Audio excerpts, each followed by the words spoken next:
शिरूर पोलिसांची अण्णापूरमध्ये मोठी कारवाई, गावठी हातभट्टी उद्ध्वस्त। नमस्कार, आपण पाहत आहात महाराष्ट्र जनता न्यूज।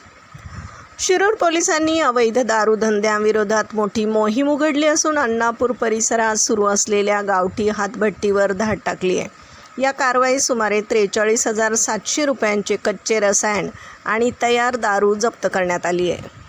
प्राप्त माहितीनुसार शिरूर तालुक्यातील अण्णापूर गावच्या हद्दीत येवले माथा येथे एका विहिरीजवळ बेकायदेशीररित्या हातभट्टीची दारू गाळली जात असल्याची माहिती पोलिसांना मिळाली होती।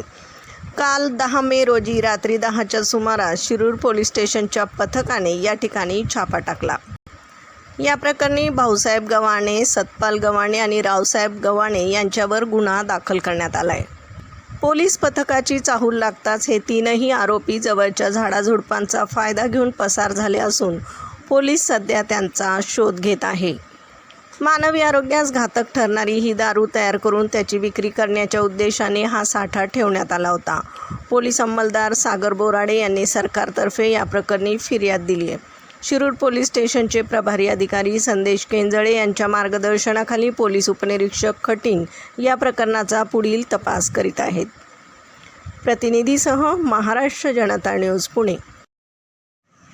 महाराष्ट्राचा बुलंद आवाज, क्षणोक्षणी अपडेट, सत्याचा निर्भीड शोध। राजकारण असो वा समाजकारण, शेती असो वा सामान्य माणसाचे प्रश्न, वा असो क्राईम रिपोर्ट, प्रत्येक बातमीचा अचूक वेध। ताज्या बातम्या आपल्यासाठी पाहत रहा महाराष्ट्र जनता न्यूज। महाराष्ट्र जनता न्यूज नंबर 1 चॅनल। आजच लाईक, शेअर आणि सबस्क्राईब करा।